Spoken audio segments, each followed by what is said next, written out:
विगत अध्याय में सम्यक दर्शन को परिभाषित करते हुए जीवादि सप्त तत्वार्थों के श्रद्धान को सम्यक दर्शन कहा गया है। अतः अब तत्वार्थों के विवेचन प्रसंग प्राप्त है।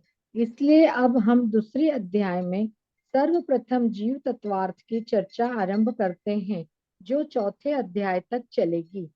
अथवा विगत अध्याय में प्रमाण और नयों की चर्चा की गई है। अतः अब यहाँ उनके प्रमेय रूप जीवादि तत्वार्थों में से सर्वप्रथम जीव तत्वार्थ की चर्चा आरंभ करते हैं, जो चौथे अध्याय तक चलेगी। जो भाव सभी द्रव्यों में पावे जाए उन्हें सामान्य या साधारण भाव कहते हैं, पर जो भाव द्रव्य विशेष में पाए जाए उन्हें विशेष भाव या असाधारण भाव कहते हैं। जीव तत्व के असाधारण भाव। अतः अब यहाँ सर्वप्रथम आत्मा की पहचान के लिए जीवों के असाधारण विशेष भावों की चर्चा आरंभ करते हैं। यह चर्चा 7वें सूत्र तक चलेगी। उक्त 7 सूत्रों में आदि के 2 सूत्र इस प्रकार हैं।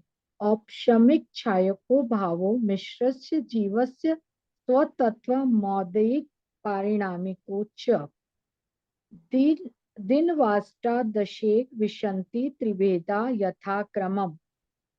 औपशमिक, क्षायिक, मिश्र, औदायिक और पारिणामिक ये 5 भाव जीव के स्वतत्व हैं, असाधारण भाव हैं। उक्त 5 भावों के क्रमशः 2, 9, 18, 21 व 3 भेद हैं। इस प्रकार औपशमिक भाव 2 प्रकार का है, क्षायिक भाव 9 प्रकार का है, मिश्र अर्थात क्षायोपशमिक भाव 18 प्रकार का है, औदयिक भाव 21 प्रकार का है और पारिणामिक भाव 3 प्रकार का है। इस प्रकार ये सभी मिलकर 53 भाव हो गए हैं, जो भाव मात्र जीवों में ही पाए जाते हैं। इसलिए ये जीव के स्वतत्व है, असाधारण भाव है। इन भावों का विश्लेषण आचार्य अमृतचंद इस प्रकार करते हैं। कर्मों का फलदान सामर्थ्य रूप से उद्भव रूप भाव उदय है, अनुद्भव रूप भाव उपशम है, उद्भव और अनुद्भव रूप भाव क्षयोपशम है, कर्म के अत्यंत विश्लेष वियोग से उत्पन्न भाव क्षय है, द्रव्य का आत्मलाभ अस्तित्व जिसका हेतु है वह परिणाम है। अलग अलग समझाया गया है, एक बार फिर से पढ़ देती हूँ। कर्मों का फलदान सामर्थ्य रूप से उद्भव रूप भाव उदय है, अनुद्भव रूप भाव उपशम है, उद्भव तथा अनुद्भव रूप भाव क्षयोपशम है, कर्म के अत्यंत विश्लेष वियोग से उत्पन्न भाव क्षय है, द्रव्य का आत्मलाभ अस्तित्व जिसका हेतु है वो परिणाम है। जहाँ उदय उदय से युक्त औदयिक, उपशम से युक्त औपशमिक, क्षयोपशम से युक्त क्षायोपशमिक, क्षय से युक्त क्षायिक और परिणाम से युक्त पारिणामिक भाव है।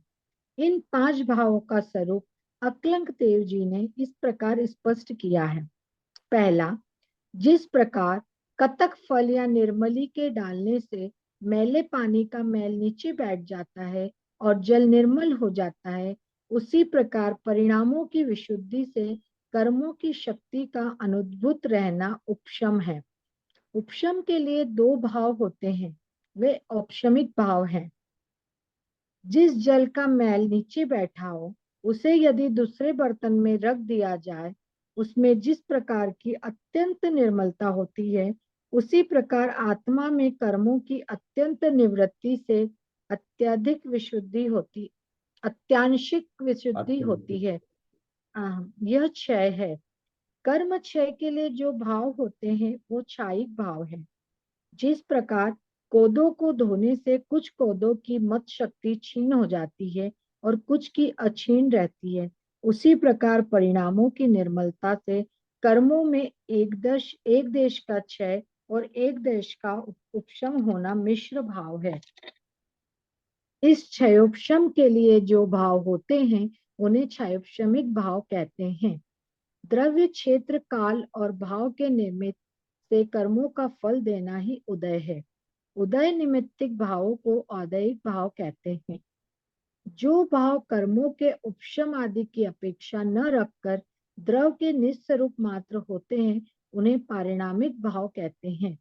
इस प्रकार हम देखते हैं कि आरंभ के 4 भाव कर्मोपाधि सापेक्ष है और अंतिम 5वां पारिणामिक भाव पूर्णतः कर्मोपाधि निरपेक्ष है। औपशमिक भाव, क्षयिक भाव, क्षयोपशमिक भाव, औदिक भाव, ये 4 भाव पर्याय रूप भाव है और पारिणामिक भाव द्रव्य रूप भाव है। यद्यपि क्षयोपशम पद क्षय प्लस उपशम क्षयोपशम इस प्रकार बना है, अतः इसमें क्षय और उपशम ही दिखाई देते हैं। तथापि वस्तु स्थिति यह है कि क्षयोपशम भाव में न तो असली क्षय है और न ही असली उपशम, तथा इसमें उदय भी शामिल है ही। मूलतः क्षयोपशमिक भाव की परिभाषा इस प्रकार है: वर्तमान कालीन सर्वघाती स्पर्धकों का उदयाभावी क्षय, उदय के अभाव रूप क्षय, और उन्हीं के आगामी निषेकों का सदवस्यारूप उपशम, और वर्तमान कालीन देशघाती स्पर्धकों का उदय होने पर आत्मा में जो भाव होता है उसे क्षयोपशमिक भाव कहते हैं। सर कुछ हाँ। बोलना चाहेंगे आ, क्षयोपशमिक के बारे में? इसमें एक्चुअली ये दिया है ना, स्पर्धक है और सर्वगाती है और वर्तमानकालीन उदयाभाविक क्षय। ये स्पर्धक को पहले अलग से समझना पड़ेगा, उसको थोड़ा टाइम लगेगा। सर्वघाती स्पर्धक, प्रकृतियां सर्वघाती होती है और उसमें स्पर्धक जो होते हैं वो देशघाती और स्पर्धक सर्वघाती होते हैं। इसको थोड़ा सा अलग टाइम लगेगा, एक दिन लगेगा इसको पूरा समझने में, तभी ये समझ में आएगा। हाँ, मैं अब इसका एक नोट डालता हूँ, इसका है अलग से, मैं इसका करके अच्छा। नोट डालता हूँ। हाँ, पढ़ो सर आगे। हाँ, नहीं, मैं पढ़ता हूँ आगे का। इसमें ओके। उपशम भाव मेन इम्पोर्टेंट जो है उपशम भाव है, क्योंकि धर्म की शुरुआत औपशमिक भाव से ही होती है, उपशम से ही होती है। उपशम होने के बाद ही, हाँ, सॉरी है ना, 90 कहाँ से 90 90 पेज नंबर 90। तो सबसे इम्पोर्टेंट औपशमिक भाव है। जब से अनादि मिथ्या दृष्टि है, उसको सबसे पहले जो भाव होता है वो औपशमिक भाव ही होता है, उपशम ही होता है कर्मों का। उसके बाद चाक्षमिक हो सकता है, चायिक होगा, या मिथ्यात्व में भी आ सकता है। तो सबसे पहले जो है औदैहिक भाव तो कंटिन्यूस चल रहे हैं, लेकिन जो सबसे पहले होते हैं वो है औपशमिक भाव। उसको अच्छी तरह समझना बहुत जरूरी है। एक क्षार श्रमिक के लिए थोड़ा सा टेक्निकल डेफिनेशन पहले थोड़ा सा उसका जानना जरूरी है, उसी के बाद ये डेफिनेशन समझ में आएगी। करनानी योग की अपेक्षा से उसमें दिया है, इसको मैं एक वॉइस नोट बना के डाल देता हूँ। इस ओके प्रकार सर। क्षयक्षमिक भाव में सर्वघाती स्पर्धों का उदयाभावी क्षय, भविष्यकालीन उन्हीं स्पर्धकों को सद्वावस्था रूप उपशम और देशघाती स्पर्धकों के उदय का मिश्रण है। उपशम क्लियर है? उपशम मतलब जीव के ऐसे भाव होते हैं जब मिथ्यात्व कर्म उदय में भी नहीं आते हैं और बंद भी नहीं होता है। जब मिथ्यात्व कर्म उदय में नहीं आएगा तो उस वक्त क्या होगा? सम्यक होगा, और अगला बंद भी मिथ्यात्व का नहीं होगा। ये ऐसे एक रूड एग्जांपल मान लीजिए, जैसे रोड है, रोड पे कोई वीआईपी आना है, नॉर्मल पब्लिक चल रही है, तो वीआईपी जब आता है तो क्या करती है पुलिस? दोनों को साइड में दबा देती है, उनको आने नहीं देती है, कुछ देर के लिए उनको दबा के रखती है। जब ट्रैफिक को निकल जाती है फिर से वो नॉर्मल हो जाते हैं। तो कुछ समय के लिए मिथ्यात्व कर्म के उदय को उपशम दबा के रख देते हैं। मतलब दबाने का मतलब उनको अनुदय रूप कर देते हैं, उनको उदय में आने नहीं देते हैं। वो इसलिए कि जीव के उस वक्त के ऐसे भाव होते हैं और कर्मों में वो अवस्था होती है। भाव जीव में होते हैं तो औपशमिक भाव होते हैं, तो वो होते हैं जीव के पुरुषार्थ के कारण। वो होता है जब हम कहते हैं ना तत्व ज्ञान, तत्व चिंतन, तत्व निर्णय। तत्व निर्णय जैसे ही हो गया कि ये मैं हूं, तो वो काल हो गया उसका सम्यक दर्शन का काल। तो वो जो अंतर्मुहूर्त का काल होता है औपशमिक सम्यक होता है। तो एक अंतर्मुहूर्त के बाद उसको या तो मिथ्यात्व में जाना पड़ेगा, या क्षौपशमिक सम्यक बनेगा, या तीसरे गुण स्थान में मिश्र वाला भी बन सकता है। तो इसको गुण स्थान की अपेक्षा से भी और ये डेफिनेशन के हिसाब से भी समझने से क्लैरिटी आती है।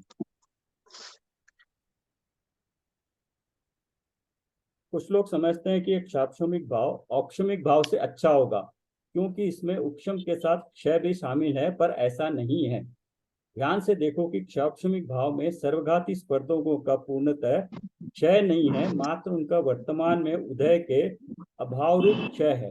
ये उदय के अभाव रूप क्षय मतलब औपशमिक सम्यक के वक्त मिथ्यात्व का उदय भी नहीं है, और जो अनंतानुबंधी चौकड़ी है, अनंतानुबंधी क्रोध मान माया लोभ, वो उदय में नहीं आ रही है, सत्ता में है, लेकिन जैसे ही उदय में आती है, वो अगर जीव चौथे गुण स्थान में जा रहा है तो अप्रत्याख्यान वर्ग के वर्ण होके उदय में आती है, तो उसको बोलते हैं अभाव रूप क्षय है।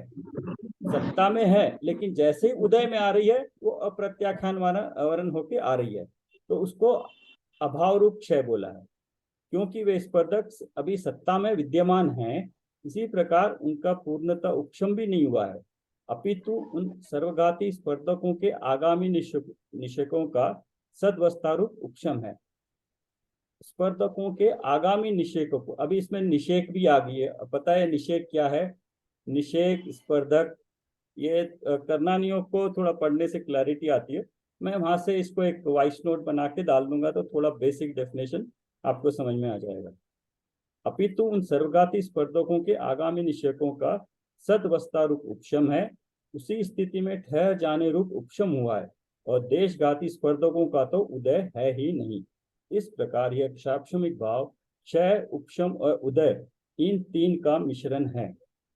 ये पूरा जिनवानी का या सम्यक दर्शन का अगर वाकई में अर्थ समझना है, भाव समझना है, तो ये सम्यक दर्शन कैसे होता है, औपशमिक सम्यक कैसे होता है, इसको करनानियों की अपेक्षा से जब समझेंगे तो एकदम क्लैरिटी आ जाएगी। वरना ये द्रव्यानुयोग से पढ़ के उसका भाव भाषण नहीं हो पाता है। सोचते तो हैं बहुत, जितना भी समझते हैं, बट जितनी क्लैरिटी करनानियोग की अपेक्षा से पढ़ते हैं कर्मों में क्या हो रहा है। जीव के तो भाव शुद्ध हो रहे हैं, एक वर्ड बोल दिया खत्म हो गया कि जीव के भाव शुद्धतर निर्णय हो गया, उसके भाव शुद्ध होते जा रहे और मिथ्यात्व खत्म होकर सम्यक हो गया है। लेकिन उस सम्यक के दौरान कर्मों में क्या हो रहा है, मिथ्यात्व प्रकृति में और अनंतानुबंधी कषाय में क्या हो रहा है, उस अपेक्षा से जब समझते हैं तो औक्षमिक, क्षाक्षमिक और ये दोनों अच्छी तरह समझ में आते हैं। वरना ये डेफिनेशन से इतने सारे इसमें टेक्निकल वर्ड है, समझ में नहीं आएगा। क्षायिक तो बहुत क्लियर है कि अब पूरे के पूरे कर्म खत्म हो गए तो क्षायिक हो गया। यद्यपि क्षोक्षम पद में क्षय पद विद्यमान है, तथापि क्षोक्षमिक भाव में सर्वघाती स्पर्धकों का क्षय पूर्णता अभाव नहीं हुआ है। वर्तमान में उदय के अभाव रूप क्षय हुआ है। अभी उनकी सत्ता है, परंतु वर्तमान में सर्वघाती रूप से उदय नहीं है, देशघाती रूप होकर उदय में आ रहे हैं। सभी लोग ये बहुत अच्छी तरह जानते हैं कि जिन कर्मों का क्षय हो जाता है उनका अस्तित्व ही नहीं रहता, पर क्षोक्षम भाव में उदयाभावी क्षय होने पर भी उक्त कर्म का सत्ता में अस्तित्व बना रहता है। मात्र तत्समय में सर्वघाती स्पर्धकों का उदय के अभाव रूप क्षय होता है। यह नाम मात्र का क्षय है, वस्तुतः यह क्षय है ही नहीं। क्षय किस अपेक्षा से कह रहे हैं ये बता रहे हैं। इसी प्रकार उपशम भी आगामी काल में उदय में आने वाले सर्वघाती स्पर्धकों का होता है। वह भी असली उपशम नहीं है, सदवस्थारू उपशम है, पर देशघाती स्पर्धकों का उदय वास्तविक है। तो इसमें दोनों ये पढ़ना पड़ेगा कि समझना पड़ेगा देशघाती और सर्वघाती प्रकृतियां जैसे कर्मों की प्रकृतियां हैं, उसमें स्पर्धक जो है उसकी शक्ति देने की, जो फल देने की शक्ति होती है उसको स्पर्धक बोलते हैं, अनुभाग बोलते हैं, और अनुभाग कई सारे वर्ग मिलकर स्पर्धक बनते हैं। तो वो स्पर्धक जब उदय में आते हैं तो वो या तो देशघाती से होके आते हैं या सर्वघाती होके आते हैं। सर्वघाती मतलब जैसे केवल ज्ञानावरण हो गई है, वो सर्वघाती हो गई है। तो हमें केवल ज्ञानावरण नहीं है, लेकिन मति श्रुत ज्ञान है, तो उसमें वो सर्वघाती भी होते हैं, देशघाती भी स्पर्धक होते हैं।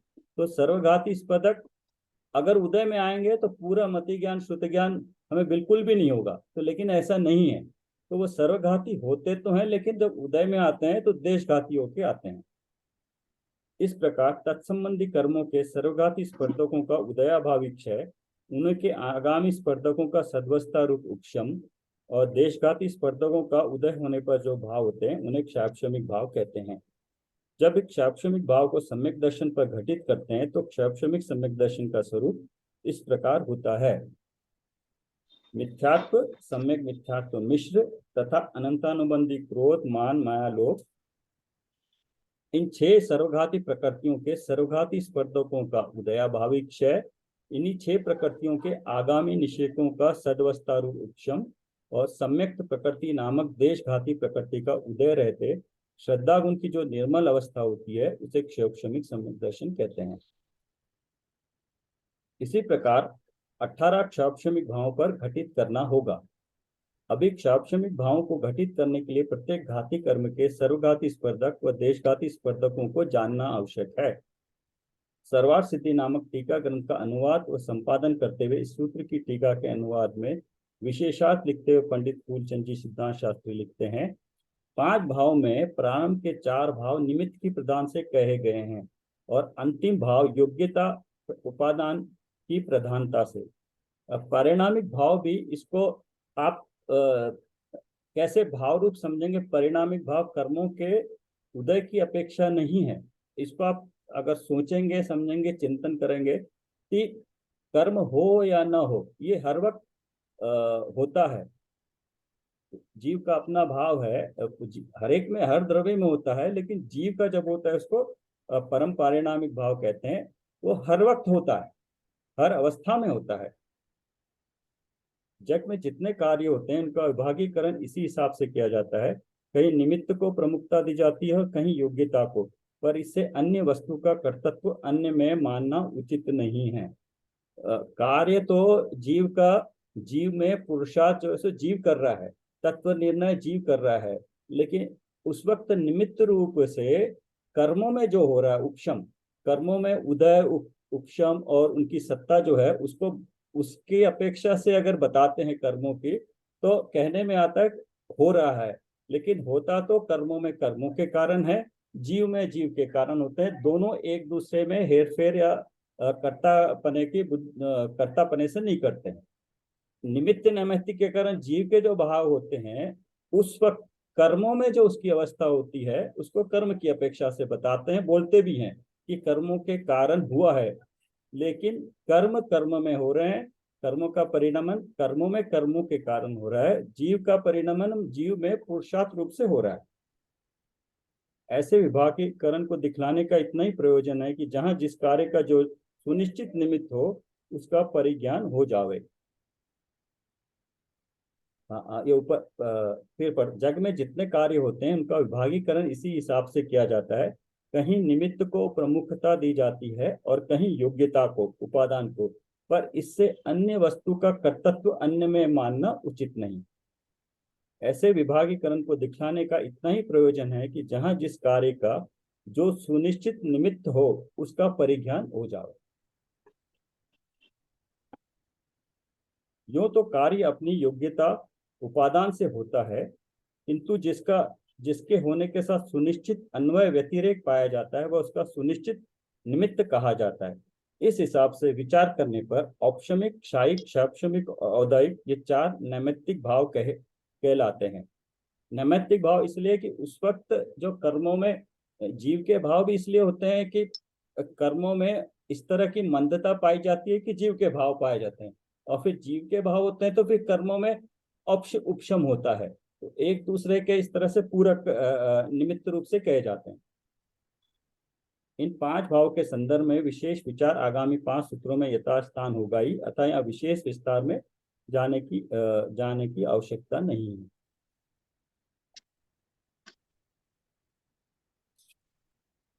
है। अभी 5 मिनट और सर है 10 शायद। मिनट 10 मिनट है अभी, 7 10। से 8 मिनट है। हाँ। औपशमिक भाव पढ़ लेते। गुणमाला जी आप पढ़ेंगे? हाँ।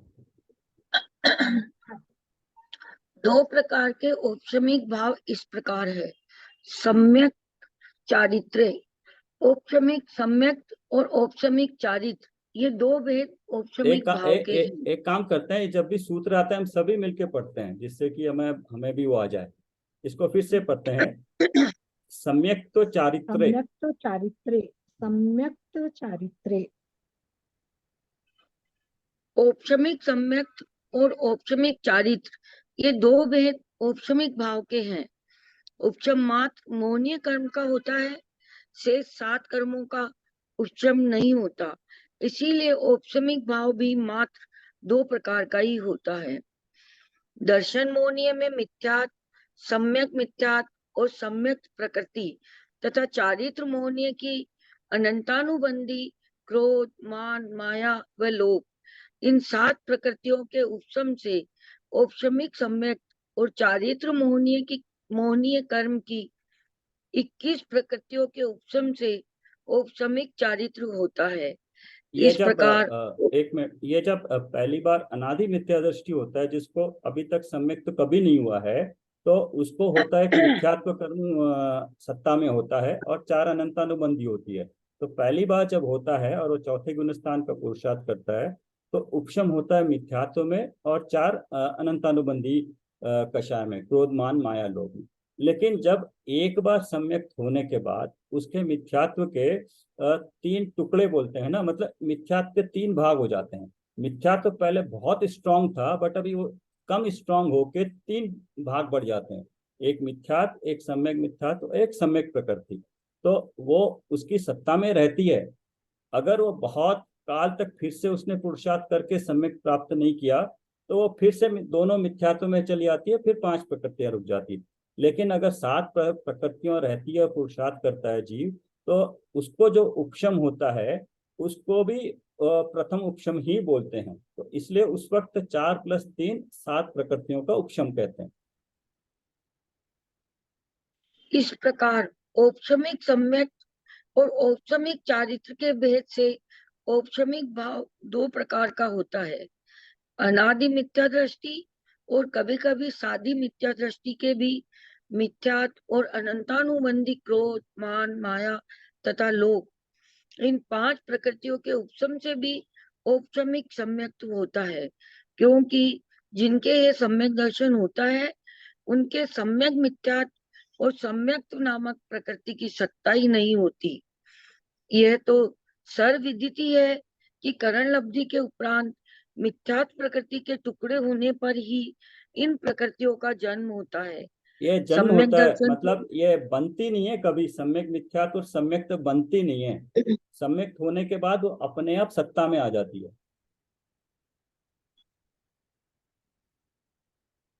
मतलब करना कुछ नहीं पड़ता, वो जो होएगा अपने आप सहज हो जाएगा। हाँ, अगर सम्यक के लिए जब पुरुषार्थ कर रहे हैं, तो उस वक्त मिथ्यात्व सम्यक के बाद जब सम्यक जब हो रहा है, उस स्थिति में मिथ्यात्व के 3 टुकड़े हो जाते हैं। उसी वक्त मिथ्यात्व के साथ साथ सम्यक मिथ्यात्व और सम्यक प्रकृति, ये 3 उसके भाग हो जाते हैं और वो सत्ता में होती है। फिर अपने आप मिथ्यात्व के टुकड़े आते हैं, उसको कोई जीव बांधता नहीं है, तो इसलिए वो बंद में नहीं आती है वो कभी गिनती। यह तो सम्यक दर्शन पूर्वक ही सम्यक चारित्र घटित होता है। इसीलिए सूत्र में सम्यक पद पहले रखा गया है और चारित्र पद बाद में रखा गया है। ये दोनों प्रकार के औपशमिक भाव ज्ञानी धर्मात्मा के ही होते हैं और इनका काल भी मात्र अंतर्मुहूर्त ही है। इस कारण औपशमिक भाव वाले जीवों की संख्या सबसे कम होती है। यही कारण है कि उक्त 5 भावों में औपशमिक भाव का उल्लेख आरंभ में किया गया है। आज रुकते हैं यहीं आगे पे। तो ये क्षयिक भाव आ गया। हाँ, अभी ये रुकते रुकते हैं आज, हाँ, फिर यस। ट्यूसडे को करेंगे इसके आगे का। हाँ, यस। इसमें जो चारित्र मोहिनी का उपशम होता है, वो शनि चढ़ते वक्त होता है। उपशम चारित्र मोहिनी का।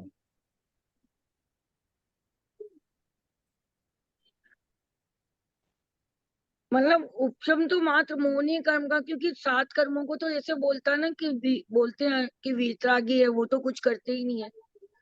जो कुछ होता है मोहनीय कर्म से ही होता है। कहने अपेक्षा से कहते हैं मोहिनी हाँ, कर्म, क्योंकि अपेक्षा से। सबसे सबसे बलवान है वो, वहां से जब तक मोहनी कर्म से सम्यक्त नहीं होता है तब तक धर्म की शुरुआत नहीं होती है। इसलिए मोहनी कर्म में भी सम्यक दर्शन को सबसे ऊंचा रखा गया। जब तक सम्यक दर्शन नहीं होता है धर्म शुरुआत नहीं होती है। ये जो लाइन आई है वो इसीलिए आई है ना, मोहनीय कर्म का होता है उपशम, मात्र मोहनीय कर्म का होता है, 6-7 कर्मों का उपशम नहीं होता। हाँ, उपशम जो है, उपशम मतलब पर्टिकुलरली एक समय के लिए, कुछ समय के लिए उदय में नहीं आना, क्योंकि बाकी तीनों कर्म आपके ज्ञानावरण, दर्शनावरण और अंतराय में क्षोक्षम कंटिन्यूस चलता रहता है। क्षोक्षम मतलब जितनी शक्ति है कम वो ज्यादा। शक्ति में से थोड़ी छुपी हुई है, अधिक छुपी हुई है, थोड़ी उदय में आ रही है, ये कंटिन्यूसली चल रहा है। लेकिन इसमें दर्शन मोहनी में ऐसे नहीं होता, मोहनी कर्म में ऐसे नहीं होता है। ये औपशमिक सम्यक्त होने के बाद क्षौक्षमिक सम्यक्त होता है।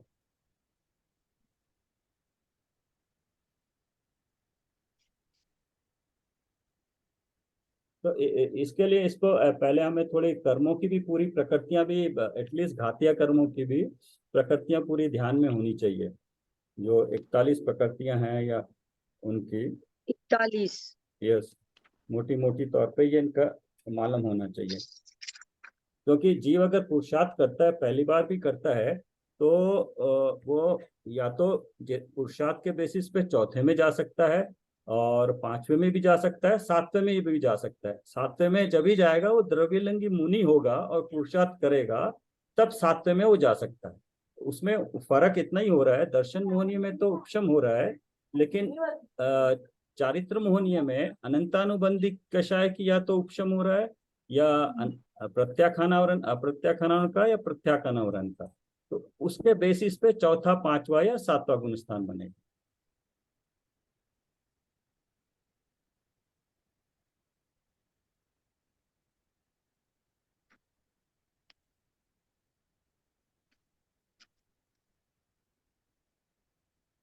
सर जिनवानी स्तुति कर लें। हाँ ठीक है।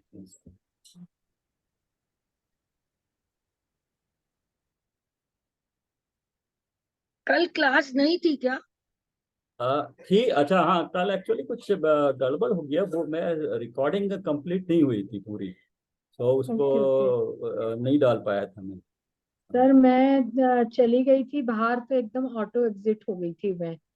फिर वहाँ थोड़ा सा नेट का भी प्रॉब्लम था। मैंने हाँ आपको पहले मैसेज डाला भी था। मतलब नहीं कल कि, तो ये करते सर, आप ही जूम लिंक डालते तो ज्यादा ठीक रहता, कि आप उसको पूरा हैंडल कर पाते हाँ क्लास को। ठीक है, तो वो कल का रिकॉर्डिंग शायद कुछ हो गया, वो हाँ, अपलोड नहीं कर रिकॉर्डिंग पाऊंगा। तो हाँ सुन ही नहीं पा रही थी। मैंने आज बहुत कोशिश करी, हाँ हाँ। वो मेरा तो छूटता ही छूटता है अभी। मतलब 25-26 तारीख तक ऐसे ही चलेगा कि कुछ छूट रहा, कुछ हो रहा है। अच्छा ठीक है, चलिए। ये जिनवानी भारती तो है जपो दिन रे, तो जो तेरी तेरी शरण शरणा गए गए वो तो पावे सुख पावे। चैन। वाणी के ज्ञान से मुझे लोटन दो,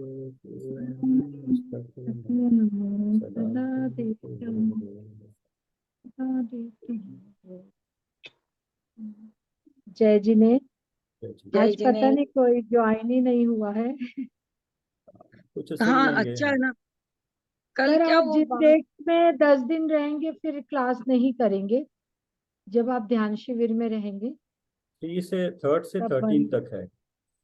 हाँ जी, तो फिर जब उतने दिन बंद रख लेंगे, ठीक है। क्योंकि रिकॉर्डिंग भी आप ही करते हैं तो मुश्किल हो जानी है। तो 10 दिन, 10 दिन क्यों, मतलब आगे पीछे पूरे 15 दिन आप ट्रेवलिंग में ज्यादा रहेंगे दिन, उसके दो पहले। तीन दिन पहले और उसके 3-4 दिन बाद हो जाएंगे, फिर बीस, हाँ जी, तो थर्टी मतलब फर्स्ट 2 से। हफ्ते तो एटलीस्ट हाँ नहीं होगी, दो यस हफ्ते यस, ठीक है yes। चलिए।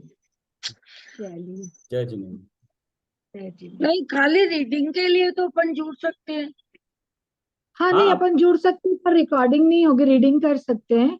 देख लेंगे ना और अपन, यदि सब लोग जुड़ेंगे ना तो 2-3 लोग भी जुड़ेंगे तो अपन करेंगे हाँ, रीडिंग भी रिकॉर्ड। मतलब काफी हो क्या जाएगी, फिर से एक बार कर हाँ लेंगे नहीं तो। क्या होता है हाँ कि फिर सब जने तो भी मन होता नहीं, क्लास चालू हो गई जाके पढ़े, ऐसे तो सब तो रह ही जाते अपन थे। पहले पहले अध्याय का कर लेंगे, मतलब हाँ हाँ, पढ़ना भी फिफ्थ काफी रीडिंग ठीक रहेगा, पढ़ना भी हाँ, काफी ठीक पढ़ने रहेगा। से जो अपना आखिरी सूत्र का तो बहुत अच्छा समझ में आया था डबल से पढ़ने में। Yes yes. हाँ वही मतलब। और वो जब तक तो मुझे लगता है अष्टपौढ़ भी शुरू हो जाएगा जून में। हाँ नहीं अभी तो है, अभी तो चैप्टर हैं, अगर 3 क्लासेस तो चाहिए ही होगी, अब 5th व 6th 7th 8th के लिए 3 क्लासेस तो चाहिए ही होगी। हाँ जी हाँ। 3वीं